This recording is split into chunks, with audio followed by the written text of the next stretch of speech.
Okay, hello everyone.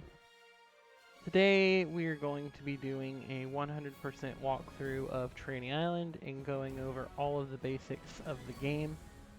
Um, I originally did this video with another character and it was my first time streaming, and I did not realize that even though my music volume and everything in the game was turned all the way down, that Twitch decided to prioritize the game audio over my mic audio, and no one could hear anything I was saying or understand what I was saying. And I decided that I wanted to make another alternate character that I wanted to play and level up. I love my Master Breeder, but I'm wanting to switch things up and play another class. So I've decided now would be a great time to go ahead and just make a new character and show y'all the playthrough for Trainee Island. Getting this set up real quick. I do have just one monitor that I play on. Okay, so I've already made my new character, which is going to be this character, Video Arfik. It's from the Asura race. It's going to be going Dark Magician, and we're going to go Warlock into Corruptor, which basically focuses on magic damage over time and magical debuffs. So we're going to go ahead and get started. Now, you load into the game, you have this little intro, this little preview. Each of the three races has their own spawn point. So every single Asura character that you make is going to spawn in this spawn point. The Diva have their own spawn point, and the Gaia have their own spawn point. So the first thing we notice right here is going to be the camera. Hold right click and you will be able to move the camera as you want. You can also use the mouse wheel to zoom in all the way to first person if you would like, or you can use the mouse wheel to zoom all the way out. Now you will notice that whenever you are up against a wall, such as this, the camera will kind of like force you closer into your character, and then as you go away from that boundary, it'll let you kind of zoom back out. You can use WASD to move, or you can use point to click with your left click. And just to show y'all what I'm talking about a little bit further with this camera right here, as it starts to hit that boundary, we are now forced into first person. As I move away from the wall, it allows me to zoom back out. But yeah, the Asura focus on dark magic, so you can see that this is like inside of a volcano. Very sinister looking, pretty cool actually. Okay, so we are going to go ahead and we are going to go to our first NPC. By the way, I know that first person is actually kind of cool to play in for a little bit, but when you're in first person, you can't see all the stuff behind you. So it's typically better to play zoomed out.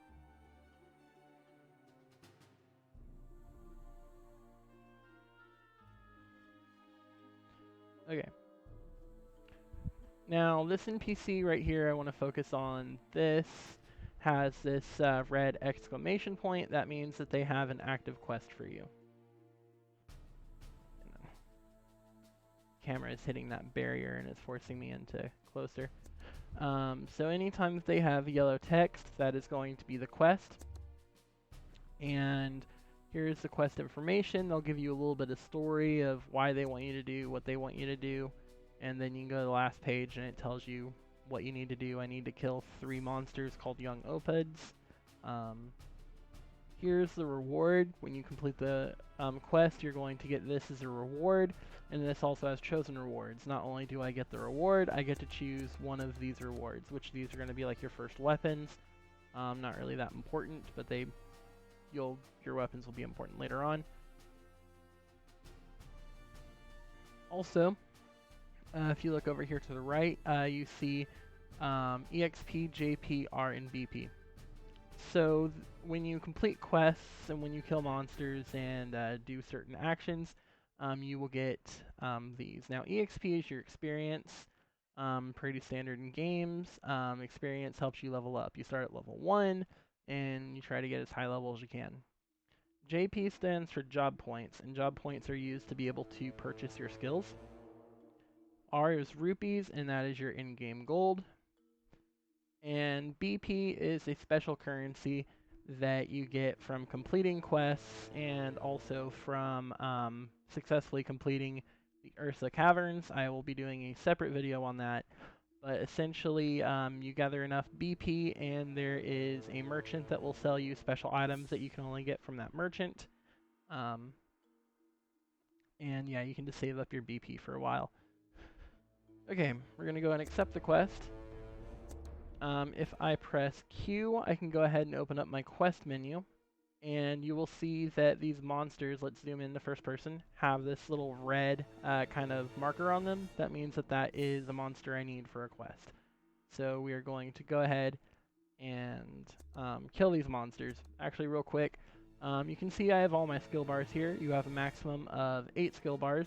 You can turn it down to 2 to show on your screen, or you can have all of them on your screen. I already have some actions already on here. They start on there. Your actions can be brought up by pressing T. Most of these you won't really need to worry about too much. You have your creature attack, which will send your summoned pet to go attack whatever monster. I'll keep that one. Attack with creature. You and your creature are going to go start attacking a monster. I really don't need that. Send yourself to attack. This will make you just automatically attack the target that you're targeting. The pickup one is honestly kind of useless nowadays because it is pre-programmed to the spacebar. So if you click spacebar, you'll automatically start to collect your loot. Used to, you would need this on your bar, and you would need to use the hotkey for it, or click on the item itself. But that's kind of outdated.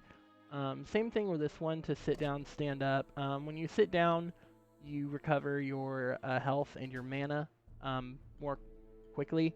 Your mana allows you, obviously, to be able to use your abilities. Your health is your health.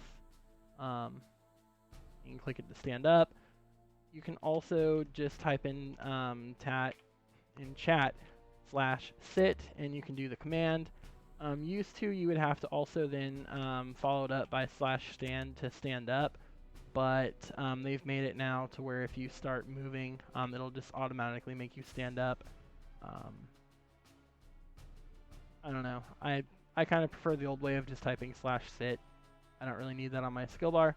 And invite to party, you can basically create a party, invite other people in it. Maximum of 8 people, including yourself, can be in the party. And if y'all are killing quest monsters, like everyone who's within range will get credit for killing it. If one dies, you can split your loot between each other. It's good if you're going to go like dungeon partying and doing stuff like that later on in the game. We don't really need to worry about that right now.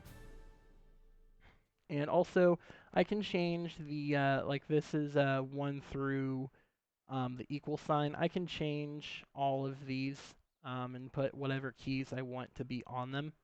So later, I'll worry about that. Right now, not really important. So to kill this monster first, I have 2 options. Either I can just double left click it, and I will start automatically attacking it.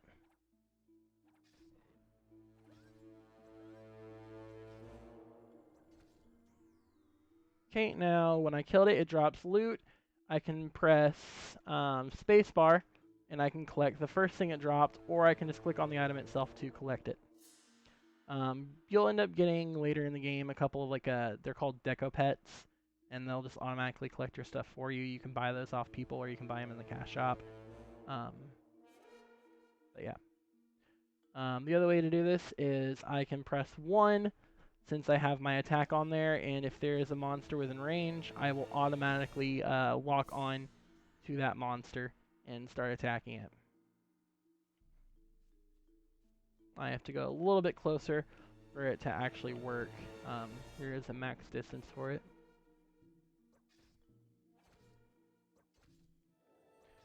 Okay, cool. We have killed the required 3 monsters, and we are now going turn in our quest. And you'll see when you have a quest you can turn in, you get this kind of like red equal sign almost is what it looks like. The text is blue, that means that's the quest that you have completed, and you'll also see on our mini map here that red little equals bar means that I have the quest that I can take care of. Okay, again, first weapon really doesn't matter, so I can just choose any one of them. Double click it, learning basic skills, cool. So press K to open up your skills bar. By the way, these are all just the default keys. You can change all these actions. You can make it be anything you want. There's also an option for if you want to use like the old keys where instead of just pressing like K for skills, it's like Alt and then S to open up your skills, Alt I to open up your inventory, Alt G to open up like the guild tab, where you have to like use Alt and then type in another key. But I'm just going with the basic standard keys that were updated like a couple years ago. So for this quest, I need to first purchase my abilities. So right here, this little up arrow, I click it and I purchase my ability. Now I have 37 job points. I got those job points from killing the monsters and also from turning in the quest. And each skill you'll see costs its own amount of job points. So to purchase this skill, I need 3 job points. I have 37, so I can go ahead and purchase that. I can go ahead and purchase this. And then these two, Grace and Luna Chip, are special skills that we will go in a little bit later. Now this one I cannot purchase yet. It says I need job level 3. You start out at job level 1 and you purchase your job levels. In order to purchase job level 2, I need 3 job points. So I can go ahead and spend my job points, and now I'm gonna I can't. So they will actually limit what job level you can reach based on what level you are. So even though I clearly have the 5 job points required to get job level 3, I can't actually buy job level 3 because I'm only level 4, so I'll probably need to level up another 1 or 2 times before I can get job level 3 and start purchasing these skills. Here you can see your active and your passive skills. I'm going to go ahead and take my active skills and put them onto my skill bar. Okay, and now I can turn in my quest to purchase those skills. Now they're going to give me another quest. This time I need to kill monsters and I need to collect drops. So it's the same monsters before, but I get credit for collecting a drop instead of the actual killing them themselves. Quest monsters won't always drop the item that you need. When you get higher levels and stuff, you'll have like lesser chances of them actually dropping.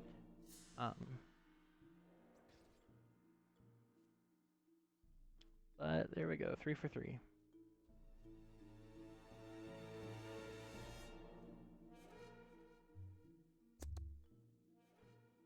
Okay. Choose reward. Meet tutor. Yep, now I get to go to the next NPC up the road. And I'm just killing a couple of extra monsters on the way to give me a little bit of extra JP, a little bit of extra EXP, just to make the process a tiny bit faster. Okay, so here we get something interesting. Here we have someone who is, okay, also the first job, and they have a high-level pet with them, and they're killing stuff. It is easy if you have a high-level pet, just let it tank everything for you, and that's what people do when they want to level up like alternate characters instead of playing the game the slow way and doing quests and going into dungeons and taking a while to kill the monsters and starting out with nothing. They put like really high-level pets and equipment on their low-level characters, and they get to high level in like no time at all. For leveling up alternate characters, yeah, it's actually pretty nice, but I will say there is something that I like about doing the slow method that's just, I guess, more nostalgic for me, so I prefer that way. Okay. Now I need to reach job level 3. And we already know about job level. Okay, job level 3. But I can't get job level 4 yet. I need to be a higher level. Let's go ahead and purchase level 1 of each of these skills that have opened up. And I will go ahead Yeah, that's good enough. Reach job level 3. Quest complete. Skill to Sura, it wants me to buy my skills, which I've already done, so I can just turn this in. So this reward is going to give me a timed mount, which is going to help me move faster. And I can also choose some armor. These both are the exact same thing, they just look slightly different. Okay, meet Mentor Gildus, and accept. Okay, now we're going to open up I to open up our inventory. And you can see I have my mount right here. It's my last equip mount. And this is my armor, this is my weapon, this is my bag that allows me to carry stuff. And what they've started doing is giving out timed deco items when you start a new character to help leveling up to be easier. These deco items will help increase your stats and also change the way that you look. So we're going to go ahead and just double click it. We got wings. The wings give a little bit of movement speed. They also increase our base stats just to make us faster, to make us hit harder, deal more damage, take less damage, be more defense, more tanky, all that good fun stuff. This Hidden Village Return Pass will become important a little bit later on. All this stuff will become important later on. We got a cloak that we can wear. We got a deco pet time that we can use, and I also want to put my mount here. And I can go ahead and I can equip my new armor, which will give me just a teeny tiny bit better defenses. Not by a lot. And this, compared to this, be attack 21, I'm attack 23. It's going to be a slightly better weapon. We'll go ahead and equip that. Okay. I'm trying to think if there's anything else I need to go over while I'm at it. Cool. So let's go ahead and summon our Deco Pet. Now this Deco Pet is a pirate ship that's going to be following us around. When you first summon a Deco Pet, it's going to ask you to give your Deco Pet a name. If you put anything inappropriate, any kind of slurs, anything like that, it does have a filter that will not allow it through, but if you do happen to get something through and you get reported, you can get in trouble for that. So don't try to name your characters, don't try to name your Deco Pets, don't try to name your pets, anything that's obviously offensive. Like, interestingly enough, I like to name my pirate ships when I get them after, like, One Piece, but I can't actually name it the Going Merry or the Thousand Sunny because those somehow are filtered out. But I can type in the Oro Jackson, which was Goldie Rogers' pirate ship. So now we just click on it, and now here we go. It's going to follow me around everywhere I move, and they also have different idle animations. Sometimes you have to be idle for a minute. There you go, and you see that it's shooting out its cannons. And again, it's just going to follow me everywhere I go. You cannot actually you can't actually do anything to them, like you can't attack them. It has like a health bar, but that's just like how it's programmed. You can't actually do anything with them. They're just going to collect your loot for you. Okay. We're going to go ahead and summon our mount, and you're going to see that we are moving speedier, a lot faster. Now, mounts are a little bit of a double-edged sword. You can be attacked while you're on a mount, and every time that you're attacked, there is a % chance that you will fall off your mount will despawn, and if that happens, then you will be stunned for a little bit, so you won't be able to move. If you are around a bunch of enemies, and they all attack you and you get stunned, you can die. So it's not recommended to use mounts when you are surrounded by a bunch of enemies that are attacking you. Also, mounts will heavily increase movement speed. If I actually look at my specs, my actual movement speed is like, what, 120 is the base, and then mine's like 150 because I have the wings and extra stuff. But the base movement speed of this mount is 200, so that means I'm moving faster. But mounts have unlimited movement speed. This is 200 movement speed. If I were to use deco items and movement speed potions and gears that give better movement speed, that would make my movement speed be over 200. Riding the mount, I would be limited to a 200 movement speed. So earlier in the game, when you have lower movement speed, mounts are nice.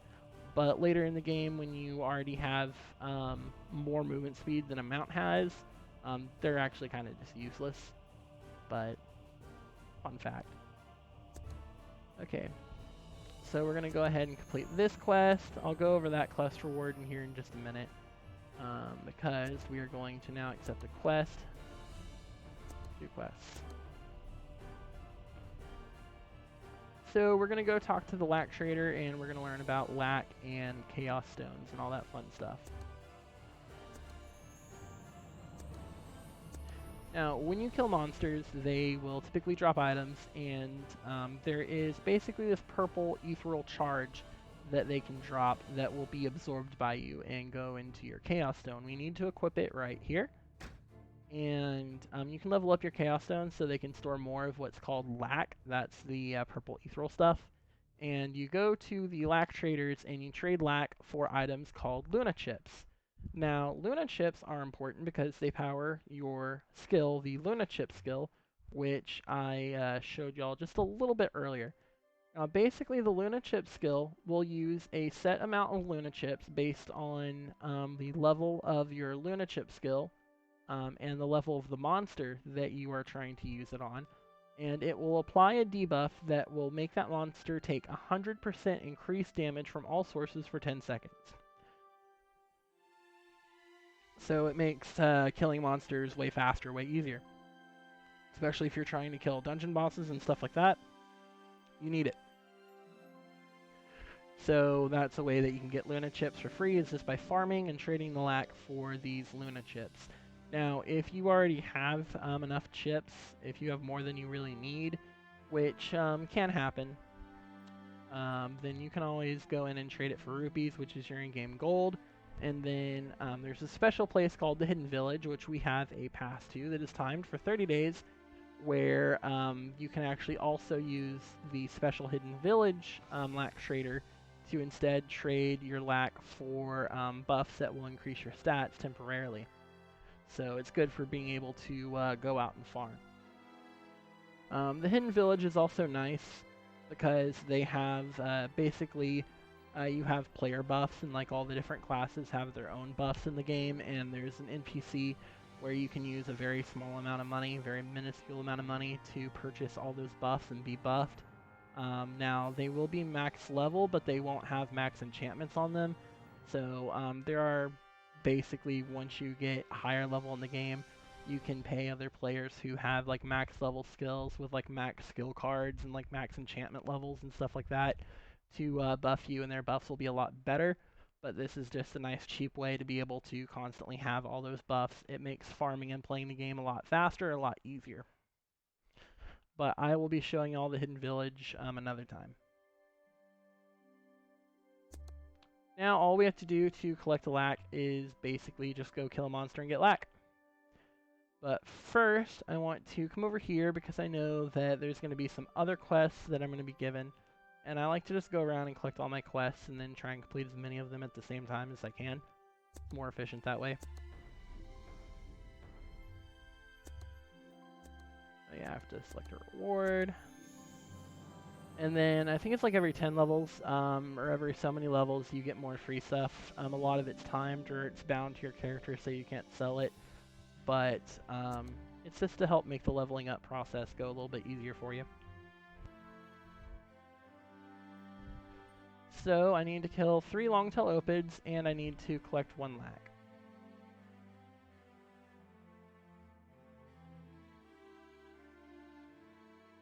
And you can see on the mini-map where you have these red things, it shows you where the enemies are that you need to kill. Now notice how this longtail opid right here, which is what I need to kill, has this, but the longtail opid leader doesn't, because it's technically a different mob. Because it has the word leader in it, it doesn't actually count. So just make sure you understand what it is that you actually need to hunt. Okay, we collected the 1 lac that we need for the quest. Now, when you're actually out farming, you won't always get lac from kills. You'll get them every now and then. But the higher the level of the stuff that you're killing, the more lac that you'll get at a time. So you won't actually get like 1 lac at a time. Oh yeah, my chat was frozen. As you it says right here, the conditions of getting eager is activated. So basically you have these titles in the game where they're all hidden, but as you complete certain actions, they will start to become available. You can equip one title to be your main title, and that title will display over your name, and it will give you certain stats, which if I put Eager on, I will get +1 Wisdom, +2 Vitality, -1 to my Dexterity, but +3 to my Agility. We will go over what all of this actually means here in a little bit, but in order to actually unlock it, I need to complete my first class transfer and go from being a Stepper to being a Dark Magician. But as you play the game and as you do stuff, you will just start to unlock those titles. And as I was also saying, you can also sub-equip 5 additional titles. They will not show on your name, but they will also help increase your stats. Now, some titles will specifically state they cannot be sub-equipped, that they have to be your main title. So you have to decide what titles and what stats you want to use after you've unlocked them. Okay. Go turn in my first quest.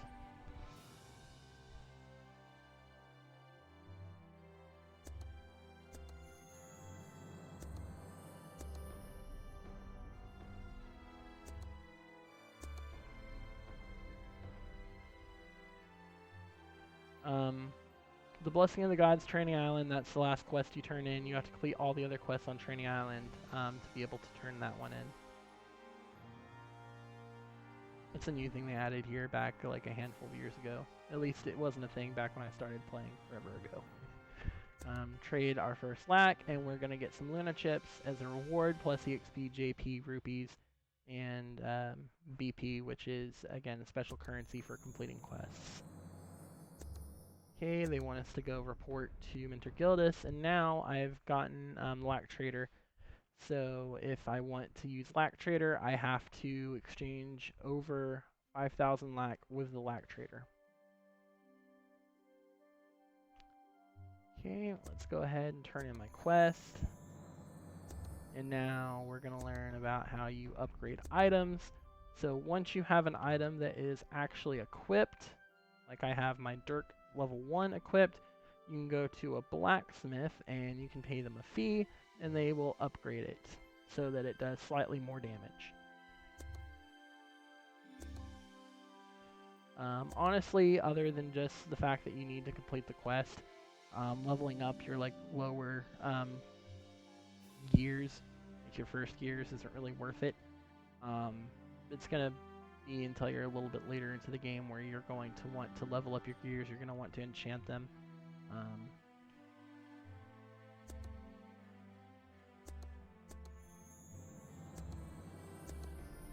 Accept the merchant's request.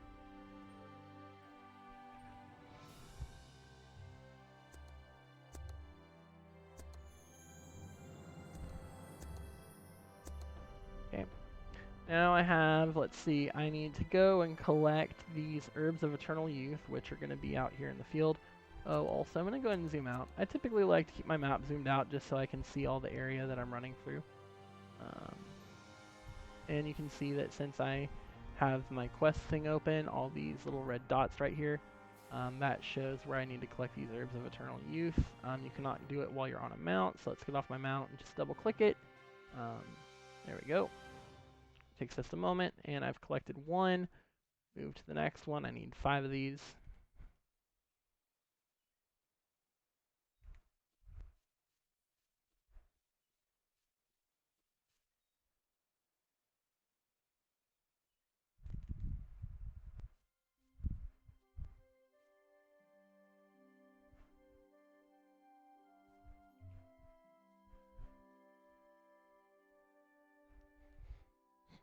Okay. Now Blue Wolf pups are over here, and I need to kill 3 of them for this other quest, so we're going to go ahead and kill them. And my loot pet collects my loot for me conveniently. Says there, aha, here we go. By reading the map, I saw that these were over here.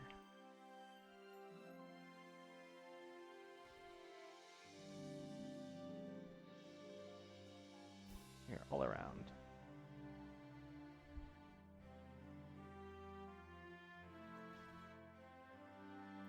Okay. Let's go ahead and go back.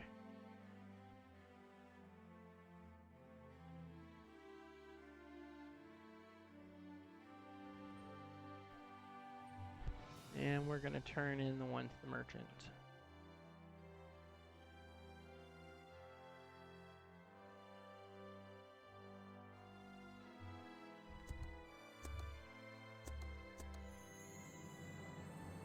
Okay, I can go back and Gildas should have another quest for us. We should be able to get our pet and meet the summoner. Yep, okay. So, as I mentioned before in my pet video, pets are an integral part of this game. This game has the most advanced pet systems that you will find in any other game. Well, in any game. And it's very early on, such as now, that we get our pet. Okay, so in order to get our pet, we have to have some pet skills.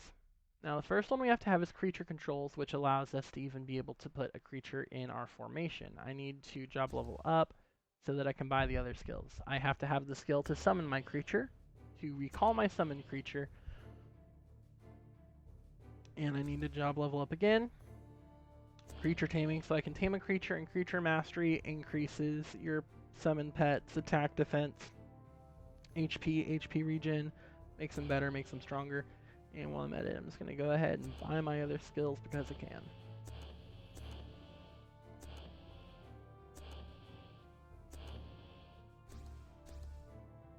Okay, cool.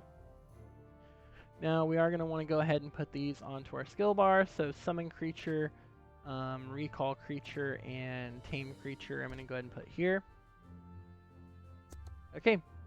Now, for the reward for this, we get the Illustrated Guide to Creature Taming, which is actually pretty cool. I'm going to show that to y'all here in just a moment. And I get to choose what creature I want. Now, creatures come in creature cards that are empty. So I could choose a poultry, which is good for crit rate and crit power, a tortoise card, which is going to be your basic tank, and a Pantera card, which focuses on physical damage. The best one out of these for me is going to be a tortoise card, so that's the one I'm going to accept. Now, this tortoise card that I have is completely empty. There is nothing in it. I did not have a pet yet. I have to go find a tortoise out in the wild, and then I have to tame it. Now, the way that you tame is pretty simple. You find a version of the creature that you want to tame. You use your taming skill. It will take a moment to actually cast, and then once it's casted, you kill the monster, and then it has a chance to tame. If you do not tame it, the card is destroyed, you lose it, and then you have to go get another creature card and try to tame again.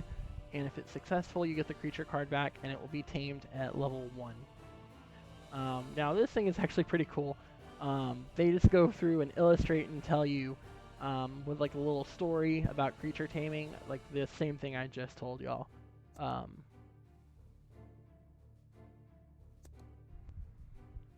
So if you ever have any interest,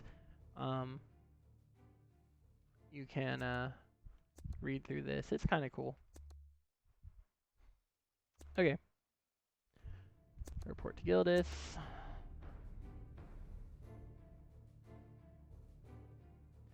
Now, well, 1 second. Let me get this quest.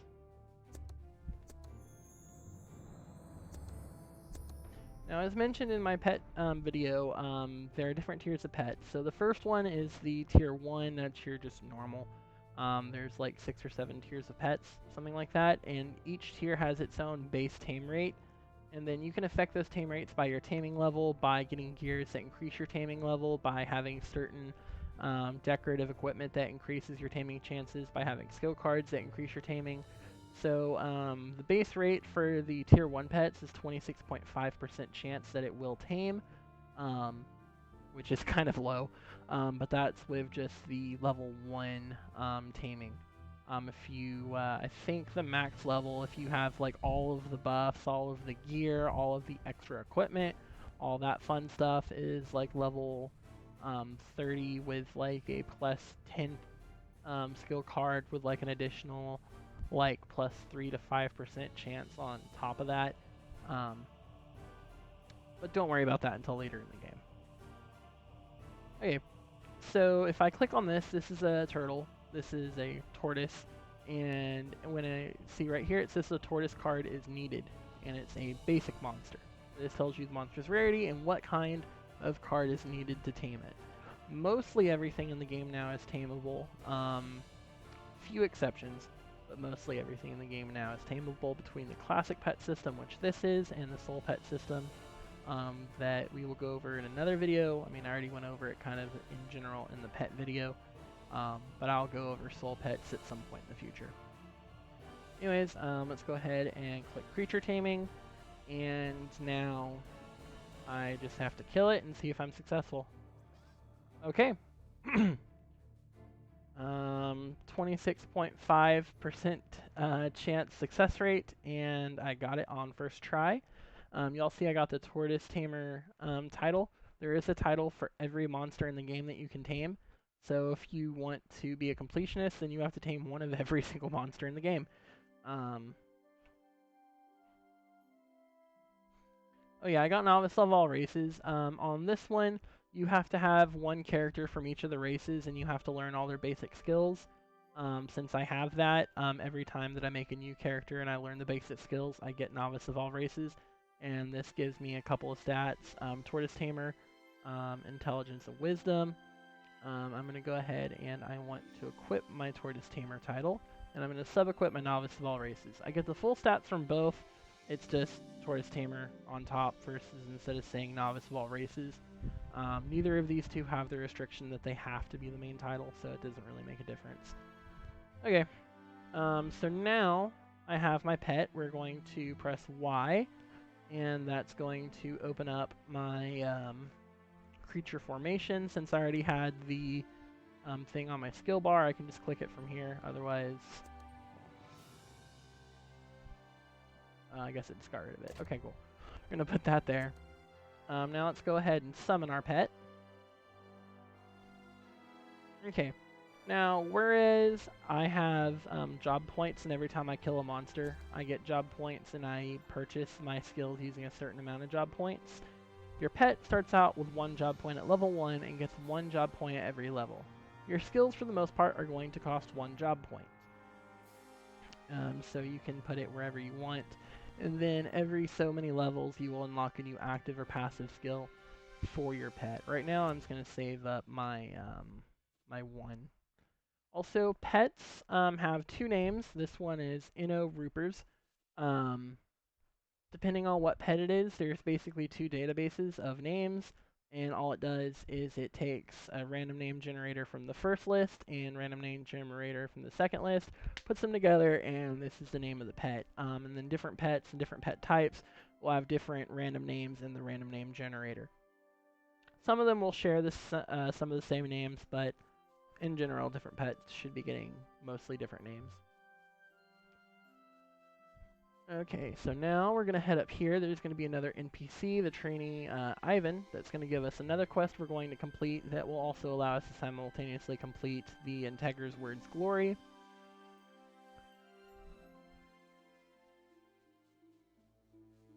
Oh, and I'm... by the way, I should mention that this game is... I mean, it's an old Korean game. I think the software says that it's licensed from like the 80s or something. So this is a pretty old game, so it does have some interesting visual glitches. Like, you know, how I was just underneath the game and my mount looked like it was drunk. And, yeah. You know, fun stuff that just keeps you entertained. You know, they say it's a feature, not a bug. Now I need to kill sturdy roosters, blue wolf pups, and nimble roosters.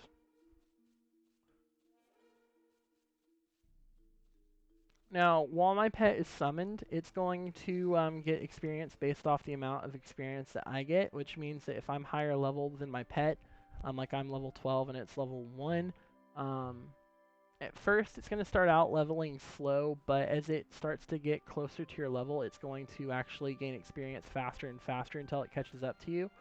Once it catches up to my level, it will not be able to level up again because you cannot level a pet higher than your own level, which means that once it catches up to my level, I will have to level up again before my pet can level up again.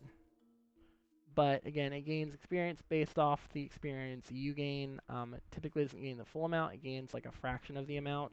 But because of the way experience works in this game, basically it's an exponential curve of how much experience it takes to go up per level. So it means I will level slower, and anything leveled under me will level up faster because the amount of experience needed to level goes up exponentially. Which means that like the top players in the game that are like well over like level 210, I don't even remember what the level cap is. They kept raising it. Oh hey, look, I'm just like sliding around. Again, it's just like it's a feature. It's not a bug. This is like it's pretty cool actually. It looks like I'm a possessed. But if I just, yeah, there we go. Fix it. Oh yeah, but as I was saying, it'll take forever to get like really high level.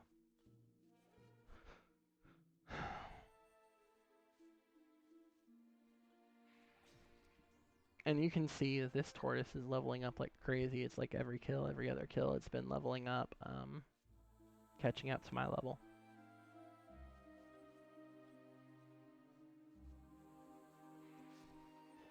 Also, you'll notice that my pet hasn't been attacking because I haven't been telling it to attack. I've just been clicking on monsters and attacking them myself. If I really wanted, then I could do my creature attack ability. But since it's still trying to level up and all the stuff here is higher level than it is, I've just had it basically just absorbing EXP and leveling up. If I wanted to, I could send it to attack, and it would only be able to basic attack right now until I actually bought abilities for it to use, and it could use its abilities.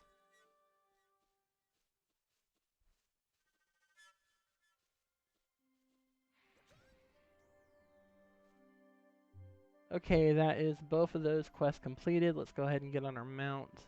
Again, better movement speed. And we are going to turn in Voice of Truth.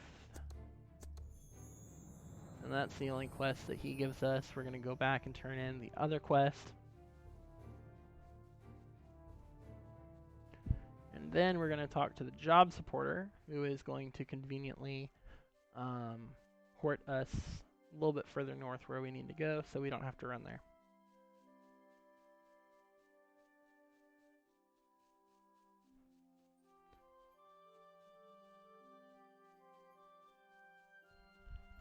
Lot Integra. Okay, turn in that. Now the job supporter. Job supporter is where we are going to be able to choose our jobs. So instead of being stuck as a stepper the entire time, I then get to choose my path, which is going to be Dark Magician. From there I can choose between Warlock and Chaos Magician. I've already chosen I'm going to go Warlock, and then I have my Master class, which is locked in from Warlock.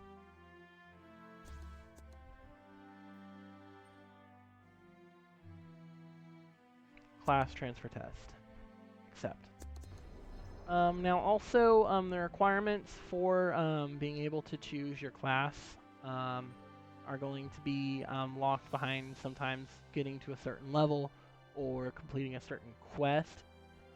Typically, you will not have to be max job level before you are able to get your next class, but if you wait until you are your max job level before you transfer over to your next class, it's considered what's called overleveling, and basically you'll get just a little bit extra bonus of each of your basic stats to make you just a little bit stronger, so it's kind of nice.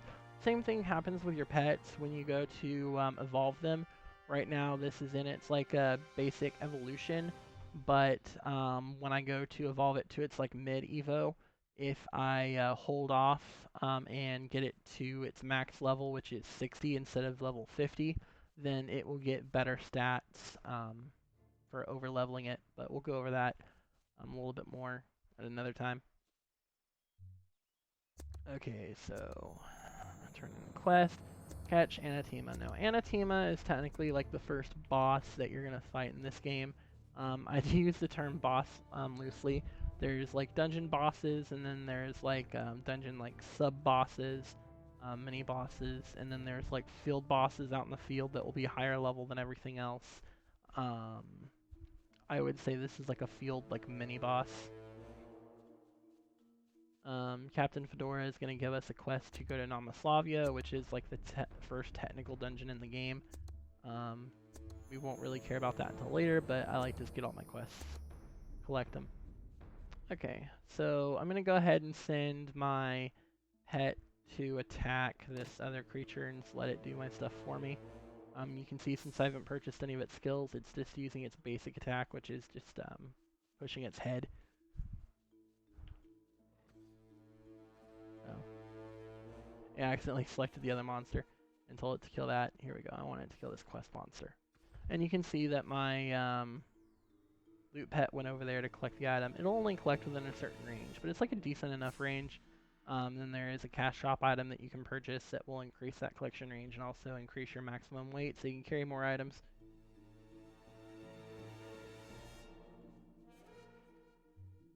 Okay, so I need to kill the Anathema, I need to kill 3 of a certain turtle, and 5 of certain Kentas. This is a Kenta, this is another pet that, I mean, everything is all basically a pet you can tame.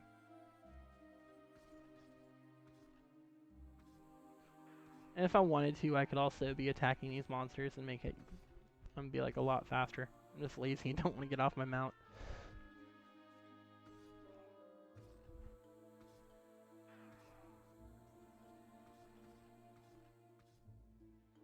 Also, I haven't been using my chip skill because honestly, I just don't think it's worth it at this level to even bother chipping monsters. They die pretty quick anyway.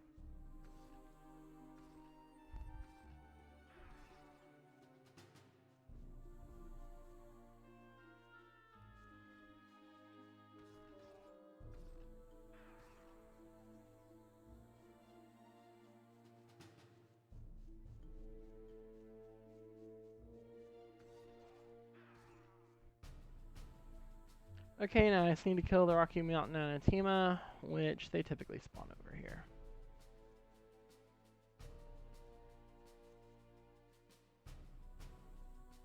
Apparently there's one behind me. Okay, so another learning opportunity real quick. As y'all will see, the names of all the monsters that we fought so far have been this kind of like tannish kind of color. These are regular monsters. I can run all around them and they're not going to care. They're not going to do anything. But red means that it's what's called an aggro monster. You get too close to one of those and they will automatically aggro onto you and they will start chasing you and start attacking you. You can run away from them, and after a certain point, if they get so far from where they were when they aggroed onto you, they'll just go back to where they were. But with aggro monsters, they have the ability to attract other monsters. So let's say that I get it to aggro on me, there is a chance that it would also aggro the Sunset Ginkgo Turtle.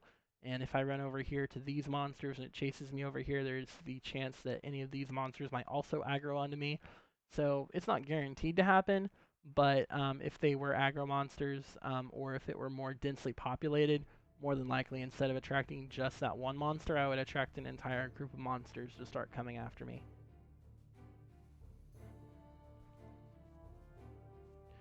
Okay, so we're going to go ahead and we're going to attack this monster. And with the 2 of us, we're making kind of short work of it.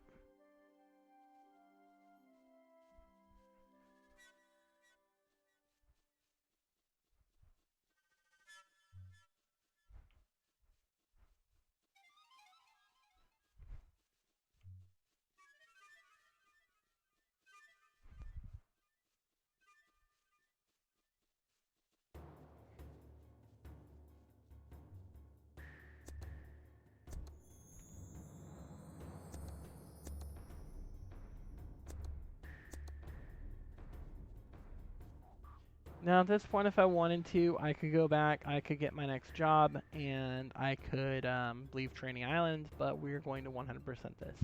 Now, I'm going to make note of this real quick. This is a baby moon rabbit. There's certain monsters that you will see.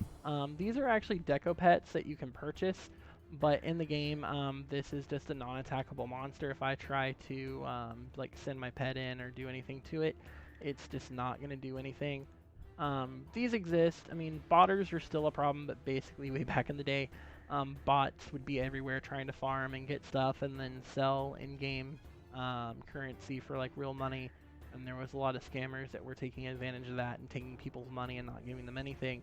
So they included these basically monsters so that the bots would select them trying to attack but wouldn't be able to attack and basically just try to basically just mess with the bots, slow them down as much as they could. But you have like moon rabbits, there will be like moose, there will be like a bunch of other random animals that just kind of seem out of place and have like really low levels that you won't be able to tame and that you won't be able to attack or do anything with. So if you are in a place that has some of those and you're just spamming like your ability to attack and you're just like farming that way. But typically they're out in the fields, they're out and about, they're not always going to be in dungeons and places like that where you're farming.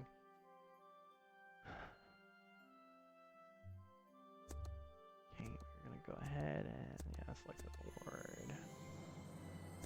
Turn in another one, and he's going to give us 2 quests.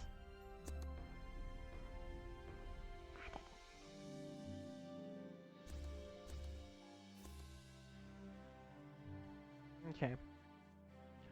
So that's the quest to go back to the job supporter and get our next job. This one is going to be for the dungeon. This one is going to turn into the teleporter and go out of Trainee Island into, we're going to Catan since we're the Asura race. So we're going to start with Tristan's test, killing some monsters out here, where we'll also get another quest from another NPC. And then we're going to do the Namaslavia. A lot of fun stuff.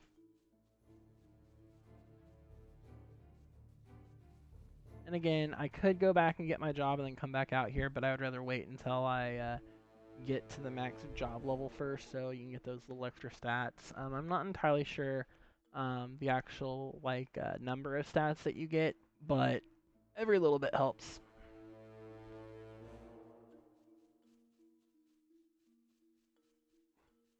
First, we're going to go ahead and collect this quest, which is going to tell us to kill black assassins and black angels, which are going to be over this way. Okay. And notice how since I got too close to this aggro, it started to come after us.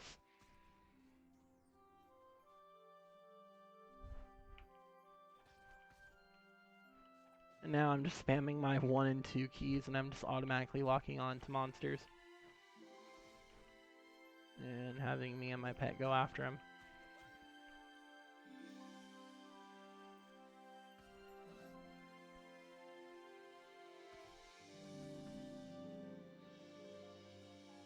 So I'm not even having to select one I want to attack, I just choose that I want to attack and it automatically targets what's around me. Okay, let's see. I still need 3 great roosters, which should be up a little bit northern. Not too many aggros, so I can safely use my mount without having to worry about getting the falling damage.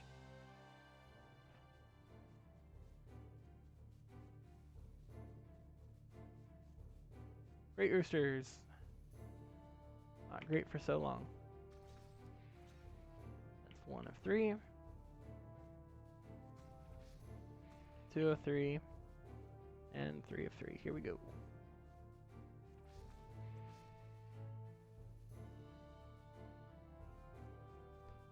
Okay. Oh, I still need 4 more black angels.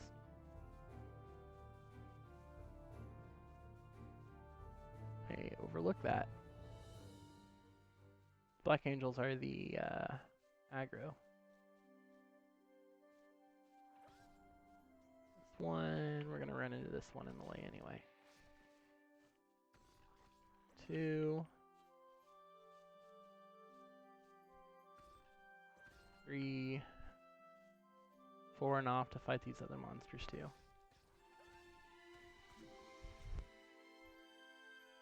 Okay, cool.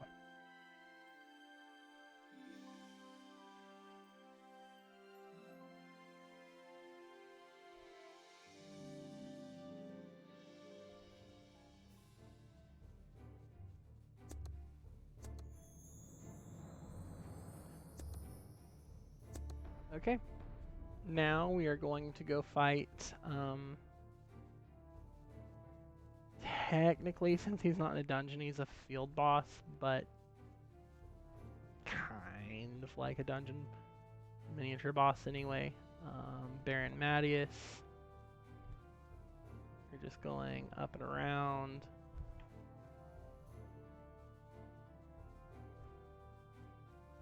Now, the bosses in this game, mostly the dungeon bosses, but Baron Madius is also included in them, when you kill them, they can drop what is called a boss card. It's a small chance, it's not guaranteed to happen, but boss cards basically help increase your stats when you equip them on your belt, which is a piece of equipment that you get from one of the Tristan's requests, but you can get better versions from drops from killing higher level monsters later in the game. These are your belt slots. You get up to 8 of them, and you can put pet cards and you can put boss cards on them to help passively increase your stats. So Baron Madius has one, so every Baron Madius card will do the exact same thing. It's not like random, it's not like one Baron Madius card will do one thing and then another will do another. It's just, that's it. And what's cool is if you get enough of the same card, you can actually combine them into what's called a collection. It will passively increase your stats, and you don't even have to equip it onto your belt. You just automatically get those stats. This time it didn't drop one. Again, it's a relatively low rate, but we're going to kill him a few times and see if we can't get one so I can show y'all what it is. Kind of cool. And depending on the stats that they give, some of them can actually sell for some nice money too. So, pretty cool. Bosses in this game. So monsters respawn in this game. You kill one and it doesn't take too long for it to respawn. Bosses, on the other hand, are going to be a little bit different. The higher level the boss it is, the longer respawn in time it will be. That means that some of the bosses in the later game will have like over an hour or so before they respawn once they're killed. And when you need it for a quest, or you're trying to farm it to get like the boss card, or because you're wanting to tame it, or something like that. Fun stuff. Baron Madius, you see, it took him longer to respawn than all the other monsters, but honestly not too long. Out of the bosses, he has like the lowest respawn time because he's like the technically lowest level there is. I mean, technically Anathema, but Anathema doesn't have... Oh, hey, look, we got the Baron Madius card. And there's an event going on right now, which is why it says Taming Reward Box. You don't normally get those. There's just events that go on for like a couple weeks, like a month at a time, where they drop special stuff that's normally cash shop items or items that don't normally exist in the game. We're going to see if we can't get a few of these cards. But here's what they look like. They look red, and it has the name of the boss that you killed, Baron Madius card. And this one will give you plus 30 strength when you equip it, and it also has a special effect. Your attacks have a chance to apply a deadly poison to your victim for a short time, so that not only does strength increase your basic attack damage, but also you have a chance to put like a poison effect on them damage over time. Now I would need to have a belt equipped, and that belt would need to have its slots open so that I could actually equip this. Right now my character can't do anything with it. But they will be more important later on. Baron Madius is tameable. He is a soul pet. You can kind of see how he looks. Kind of cool.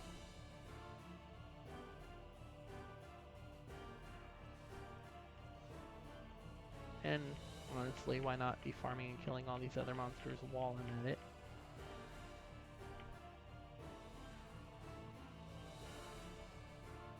I'm only going to kill him one more time, and we're going to leave here and go do other stuff. It's just, if you're too high of a level, like if you're more level than the monster that you killed, they don't drop stuff anymore. So if you really want to farm Baron Madius card, you're going to have to make a low level alt, and you're going to have to go and farm it and do it. You can't get on your high level character and just like one shot it and still get the boss card. But yeah, we're just going to see one more time. If we can't get another boss card, that'd be pretty cool, but if not, that's fine. I don't plan on being here for the next hour trying to farm this boss card. Although that is what people would do. They would actually make a new account and they would just stay here and keep killing Baron Madius for that card until they're too high leveled, and they'd probably just make a new character and keep doing it. And back when boss cards were first introduced, that is exactly what people did. People were trying to be the first to get the boss card of each card, and to be the first to be able to get enough to have a collection. And even the boss cards that are sold for like dirt cheap now were sold for so much money back then because it was a new thing and everyone had to get in on it. And that's kind of how it is when anything is introduced. Something new is introduced and like people are paying outrageous prices for stuff just because it's new. And then it's been out for a little while and people decide they're no longer interested, and then it goes to being just like dirt cheap to where you can no longer buy and sell those items. Um,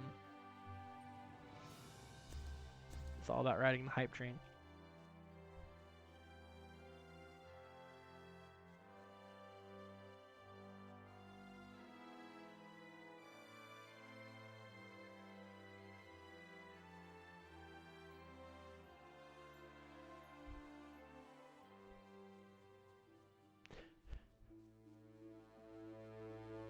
Okay, turn this quest.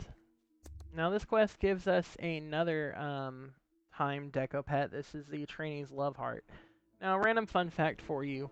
Um, Used to, this would be the first time that you would get a deco pet. It would be the only free deco pet that you ever got in the game, and it's timed. When that timer goes down, it goes away. This was before they added in the level up rewards to help newer players level up faster and experience different parts of the game. So used to, you weren't actually given this pirate ship or the deco wings or the deco cloak, and a lot of that stuff.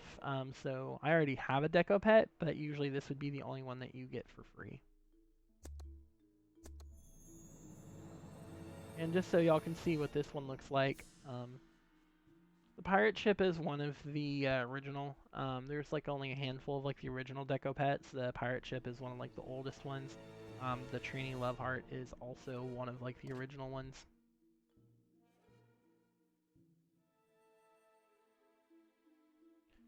Okay, now we have to name what I want this heart to. And all this broken. It's a broken heart. Okay, let's zoom in real quick, and you can see. So you have like the outer heart, which is constantly kind of like expanding, contracting, and then you have like the inner heart also, and it just kind of bounces around after you. Looks kind of cute.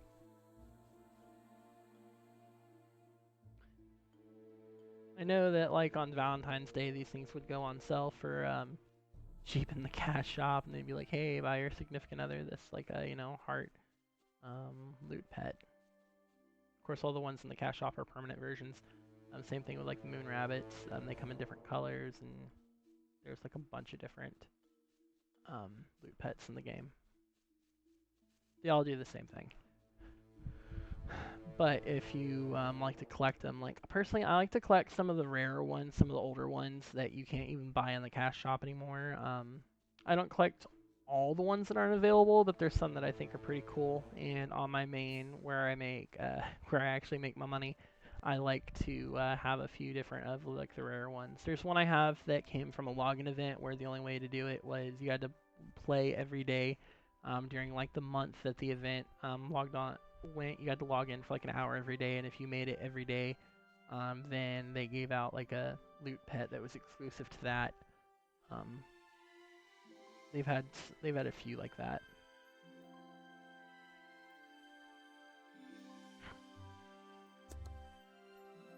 And now we're getting a belt.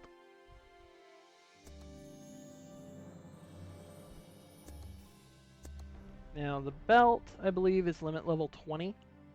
So items in this game will have limit levels. That's how you can determine like the lower level gear and the higher level gear. It doesn't mean like, hey, this is like my Dirk is now level 2 from level 1. You have to be limit level 20 to be able to even equip this. I'm only level 17. But this naturally comes with only one slot, so I unlock one slot and I can put one boss card or one tamed creature card here, as long as it has the belt skill to increase my stats. And then you can unlock the other slots, and that will go, I'll go over that in another video. I'm going to go over like the enchanting, enhancing items and stuff like that. That deserves its own video. So now we need to kill these worm piranhas. And then after we kill these, we'll get another quest to kill the field boss, which is the boss piranha. These are soul pets.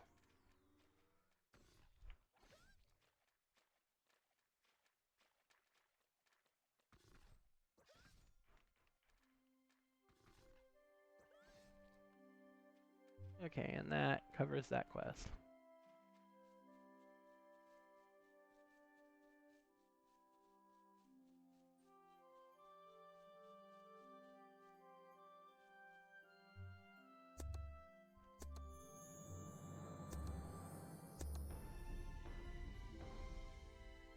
Oh, and also just a random thing, I probably should have mentioned it earlier when we were first doing the Meet the Summoner. One thing you can do is if you hold shift and you click, you can move your pet to wherever you want it to go. That way if it's like in your way, you can get it out of your way, or if you don't want it to go in and fight with you, you can keep it back. Or what people will do, especially, is like you can have it go and get the aggro's attention and then bring the aggro to you and then start attacking it while it's focused on your pet, which since my pet is a tank, that works good for me.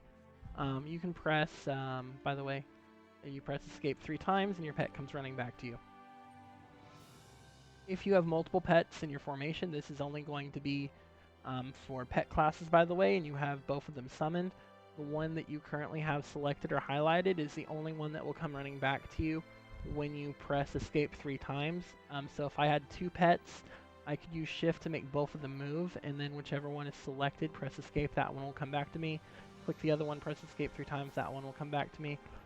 It can be useful when you want one pet to go in and tank everything, and then you want your other pet, your damage dealer, which is more squishy, to come back. You can send them both in and then recall your squishy one while the tank starts taking all the aggro, and then send your squishy pet back in to actually do the damage. Okay, that is the boss worm piranha. And let's go kill it.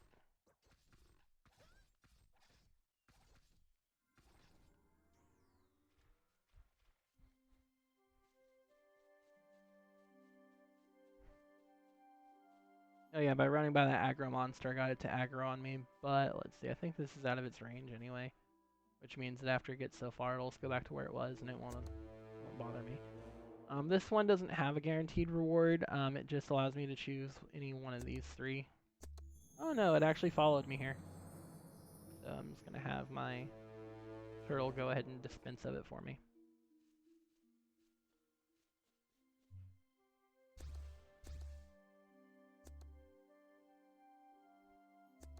Cannot buy job level 10 yet.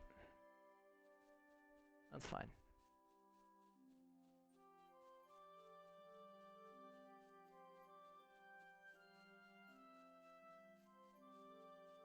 Oh, and I could probably buy some of my pet skills. I'm going to go ahead and buy its attack skill, the turtle's teeth. Level 5. Now here's the thing. I have this currently out on the bar. As it is right now, my pet is not going to use it. If I put this attack, like let's say I put number 3 on here, and then I choose it, and then I say number 3, I can make my pet actively use that attack and start attacking like this. So I can choose to make my pet use its attack. However, if I want to, I can just right click it, and you see it's now glowing. If I send my pet out to attack a monster while it has the skill glowing, it will automatically use its skills mixed in with its auto attack. I usually like to keep them activated and on the right side. There's certain skills that I'll keep deactivated and I'll keep on my bar. Usually it's the healing skills, and also like AoE skills where I want to control them.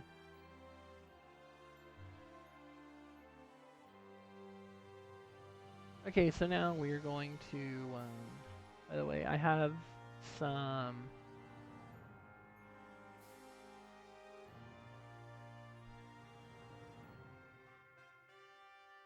potions I can put out on my hotbar. Wind potions make you run faster, blue potions give you mana back, orange and red potions give you health back. Spell potions make you cast spells faster, and quick potions make you attack faster. I can use all my potions if I really want to. And while I'm actually at it, notice how when I kill monsters, it says you've gained EXP and JP, but it also says stamina bonus 100%. So really what happens is I've been gaining 186, this amount is basically doubled. I've actually been getting half this amount for each of my kills, but since I have stamina, I've been getting a 100% increase bonus. So I've actually been getting like the full 390 and 60 instead of like half that basically. If you hover over here, this tells you this is your stamina bar. I have a max of 5,000 stamina, and I currently have 1,492. Whenever I kill a monster, a certain amount of stamina is consumed, and it's consumed to give me the extra EXP and JP. The higher the level monster you kill, the more stamina it will take. Once you run out of stamina, or once you don't have enough stamina to make up enough for that one kill, you just won't receive the stamina bonus. Right here on Trainee Island, you get a couple of potions that automatically give you 500 more stamina, and then you have these, there's cash shop items called stamina savers, which you get some for free, that will give you some stamina back, and for 1 hour of killing monsters, you will not lose any stamina. So like while you're out farming, especially if you're in a dungeon, you don't have to worry about running out of stamina and getting that extra bonus. It's a way of being able to level up faster. I'm going to go ahead and use my wind potion, and you can see how it kind of just made me run a little bit faster. And I have a quick potion, it's going to make me do my auto attacks faster. Okay, so this dungeon was added into the game at a point to be like the first technical dungeon. It's like a trainee dungeon. Monsters and dungeons are typically all going to be aggros, and they're all going to be on you. So for this, I just have to start killing monsters. I have to kill a few of them, and I can turn in this quest.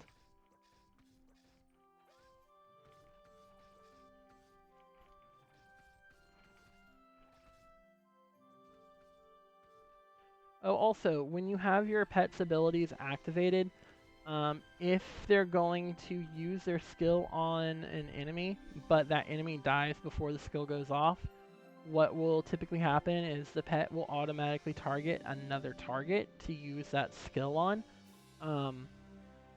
So that's why it attacked the other one after we killed that monster, is because it wanted to use that skill on the monster that died, wasn't able to, so it automatically targeted something else.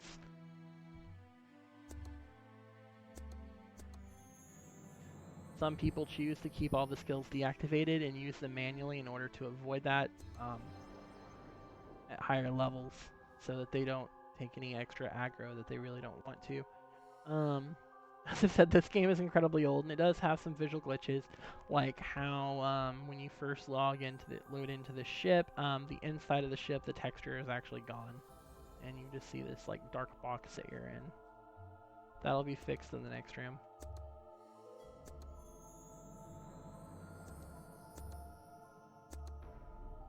None of these are aggro monsters, they're just extra monsters you can kill if you really want to.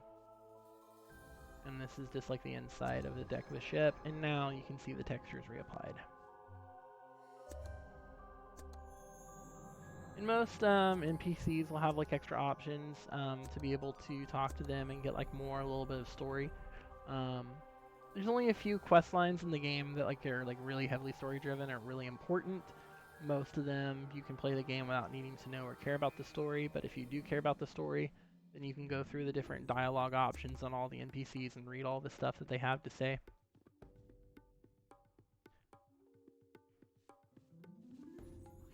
So that baby of Cassia thing is an aggro, and when I went to go kill it, all the other monsters in the room aggroed on me because of it.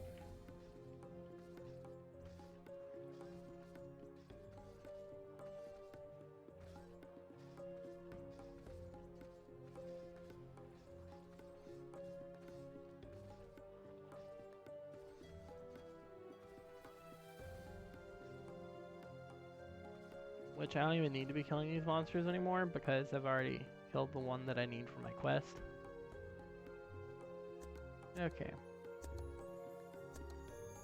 Now I've gained the quest item that I need to be able to enter the next room through the portal. That is the portal.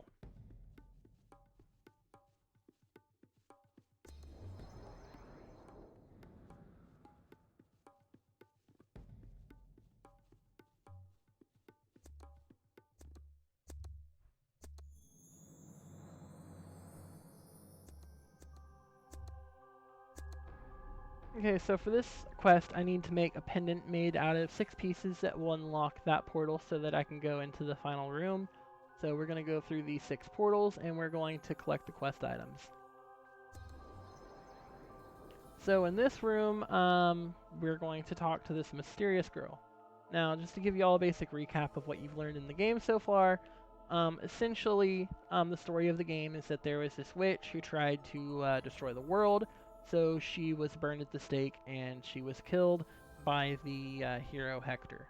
And you were part of the army that was trying to kill her and her followers and save the world, and you washed up on Trainee Island with all of your memories wiped. You don't know who you are, and you're having to relearn who you are and relearn all of your skills and everything as you were trying to find out more about this witch. So my amount timed out and I no longer have it, so I can get that off my skill bar. Okay, so this talk with the mysterious girl is going to give us just a little bit more story.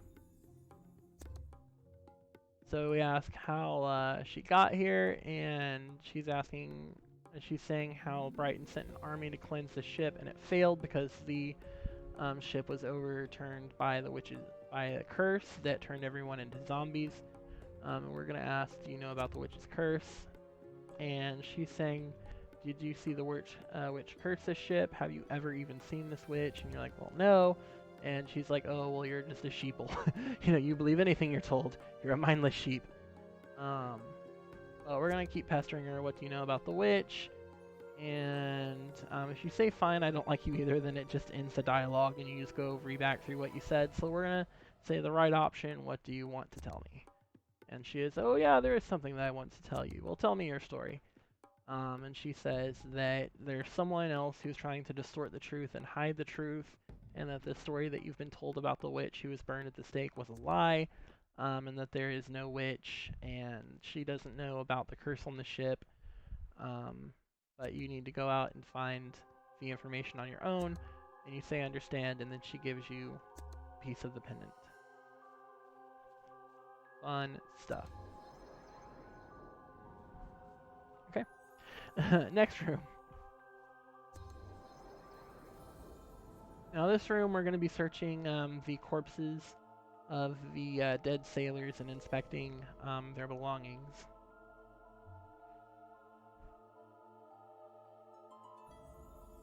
Gained a sailor's possessions. I did not get what I need. This is the 4th piece, so I need 1 through 3 and 5 and 6.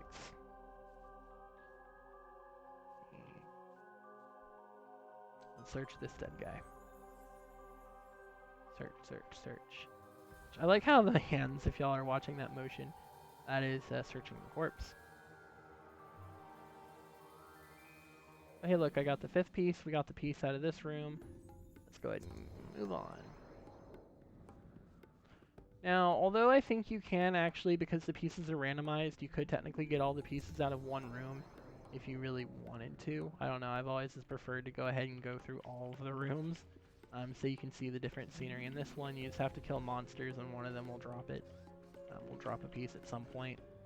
See, 6 piece right there, I already got it. Okay.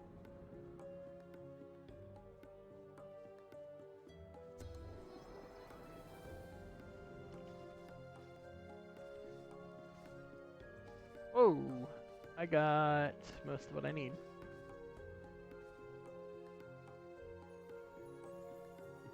That kind of came up and took up my entire screen. Still need another, like, 2 pieces.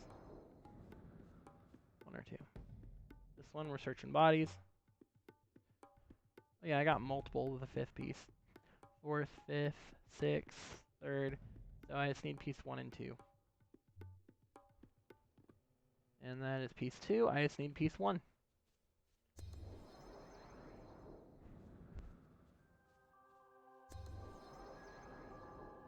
And this one, we're also going to be killing stuff.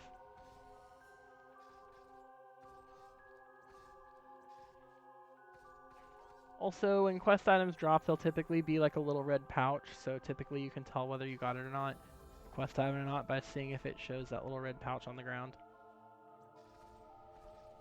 When your pet isn't completely covering up where the loot drops.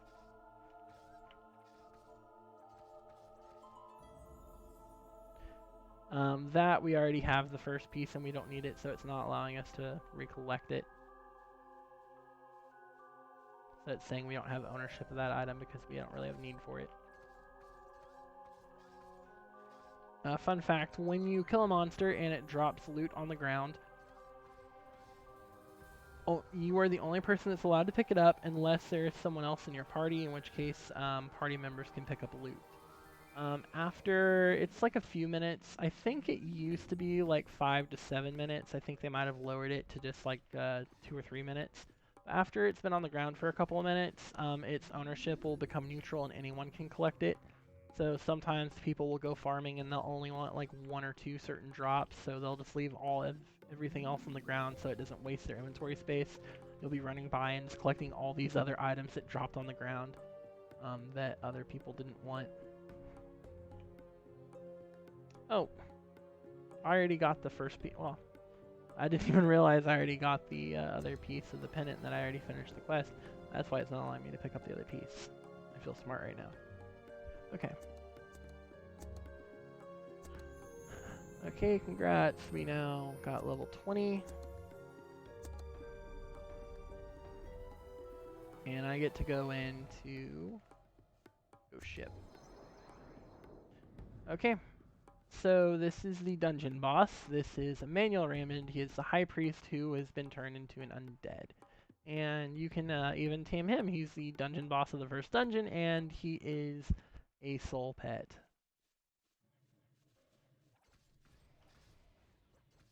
So we're going to kill him to complete this quest. And Emmanuel Raymond can drop a boss card. So I'm gonna, actually, I got the Emmanuel Raymond card first try. I'm gonna kill him again another like 1, maybe 2 times, see if I can't get any more cards if I happen to get lucky. Again, these boss cards are pretty nice to be able to collect, and these low level ones, you have to have a low level character to go in and kill them. Your high level main can't come in here and one shot them and farm them pretty quick. It won't drop anything if they do.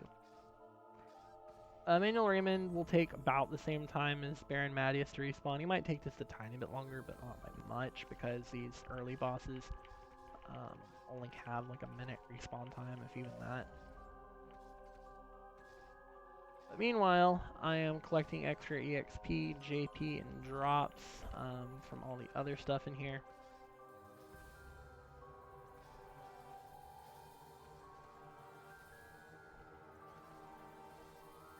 My loot pet is just collecting everything for me. I'm only going to kill him one more time. After this, I'm done. I'm not going to stay in here and keep farming Emmanuel Raymond all night.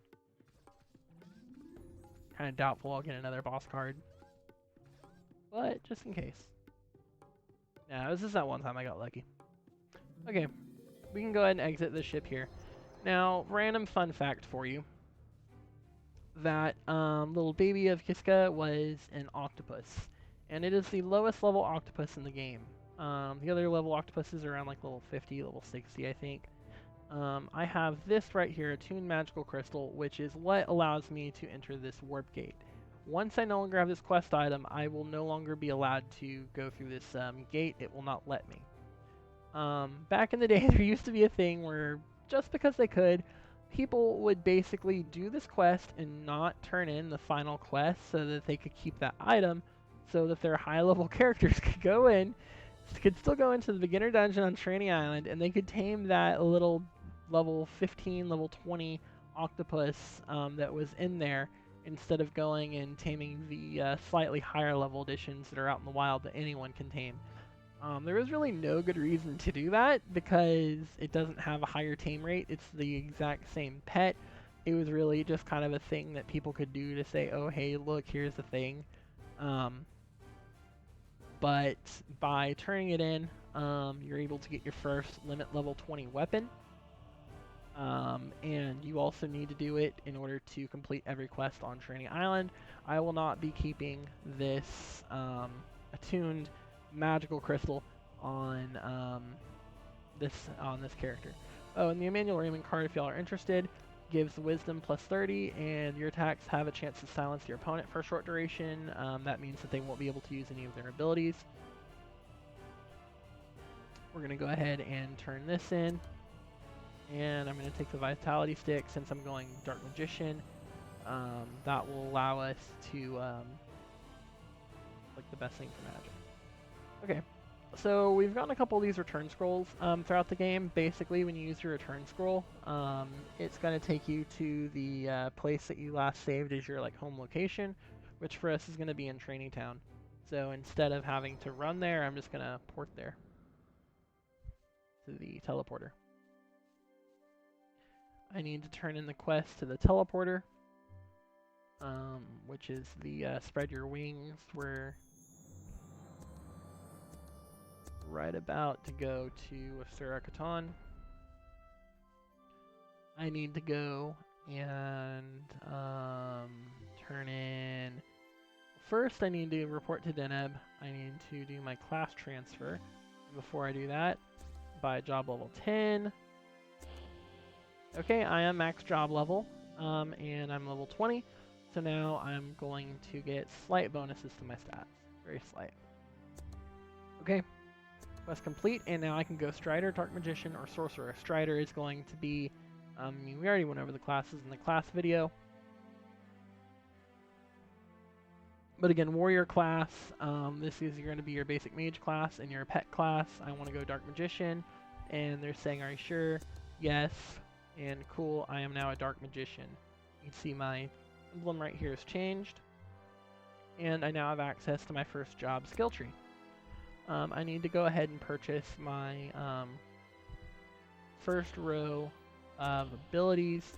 And I need to be job level 5. Your job level resets at every job. So whereas I was job level 10 a minute ago, now I'm back down to job level 1. I bought job level 5.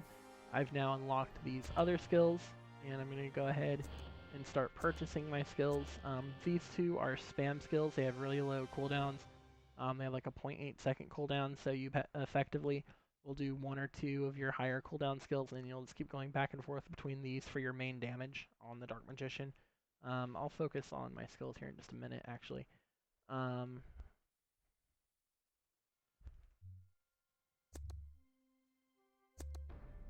I need to go report back to Gildus to turn in that quest. And then I can turn in the final quest, the Blessing of the Gods. And that will be Trainee Island 100%ed. Now, we get a special thing for this. So we get a stamina saver, which again, back in the day before they did like the level up rewards, you wouldn't have this stamina saver and all these lucky potions and all these cash shop items that for free. You wouldn't have those, so this would be the first time you'd be seeing a stamina saver. And we're also getting a rest tent. This is also a cash shop item, where while you have it in your inventory, your stamina rate increases so that you don't run out of stamina as fast, you get it back a lot faster. And that one you don't even have to use, it's just timed, it stays in your inventory. Okay, now we should be able to go back to Zealot Integra and turn in... I say that unless I skipped a quest somewhere. No. Receive Blessing. Okay, stat luck. So what they've done is basically, I keep saying back in the day, but yeah, back when I started,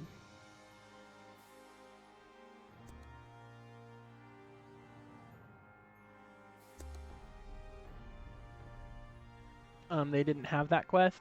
But if you complete all the quests in a town, it will permanently increase some of your stats. That will increase my luck, which is my drop rate, and also my critical rate. It only increased it by like 3. Which, by the way, let's go over stats real quick. So here you have your basic stats: strength, agility, intelligence, luck, vitality, dexterity, wisdom, and then you have your abilities: your physical attack, your magical attack, your accuracy, your magical accuracy, physical defense, magical defense, your evasion, your attack speed, your crit rate, your crit power, your cast speed, movement speed, all that good fun stuff. These basic stats actually affect most of these basic abilities. Like if you hover over it, strength, for every 1 point of strength, you get 2.8 points of physical attack, and you get plus 10 maximum weight carrying capacity. Agility, for every 1 point of agility, you get 1.2 physical attack for a ranged character, whereas strength is for melee, agility is for ranged. You also get 0.5 points for evasion and 0.1 points for attack speed. Intelligence is going to be for your magical attack, your max MP. Luck is going to be for your crit rate and your item drop rate. There's people who will max out their luck stat before they go farming so that they will get more items and so that they have better chances of getting rarer items. So you can affect like your chances of getting like the boss cards and getting like really good drops by increasing your luck stat. Vitality is going to be like your health and your physical defense. Dexterity is going to be your physical attack range, and accuracy and wisdom is going to help with your resistances, your magic defense, accuracy, and P recovery, and it's also typically going to help with your healing as well. Certain abilities like movement speed are not actually affected by any of these basic stats. You'll have to use potions, you'll have to use buffs, you'll have to use gears that specifically increase that stat in order to be able to increase it. And then under additional information, this shows you like your history, your PK history. So I'm on a PvP server. People can turn on basically PvP mode and they can go around killing people as they're out questing, farming in the dungeons, and doing stuff. Typically PvP is reserved for higher levels because, well, if you're a lower level player trying to go out and kill people, you're mostly going to get one shot by the higher levels that are out there anyway. Basically, once you get to be so high level that you can kill any monster in the game, people turn to PvP with each other as like the next highest level.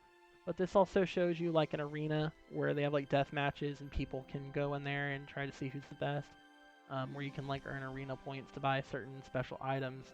It shows you all of that good fun stuff. I'll do videos on all this stuff separately, but I just wanted to at least mention, give you the idea. I want this video to serve as a good guide for like the very basics of the game, things that you'll need to know continuing forward going on.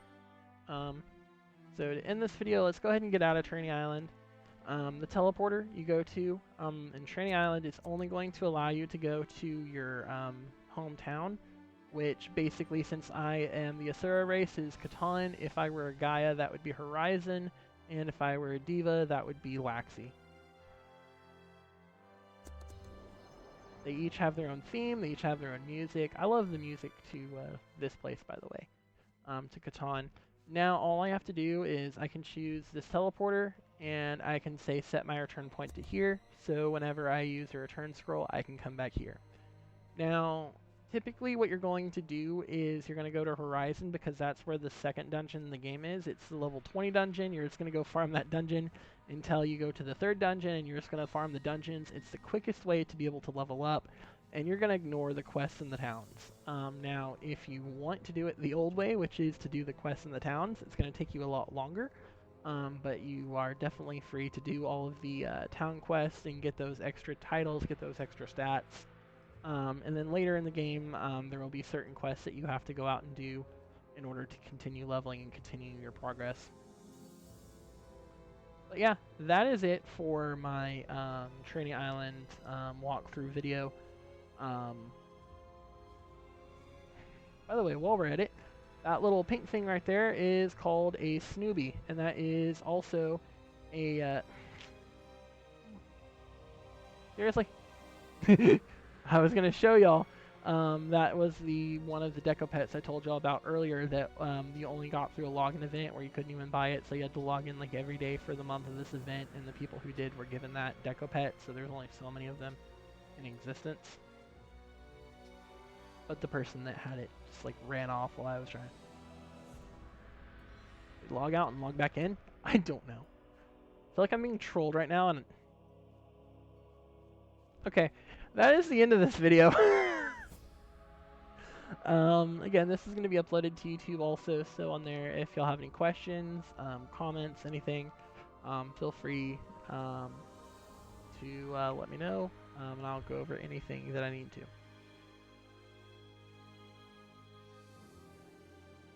Okay.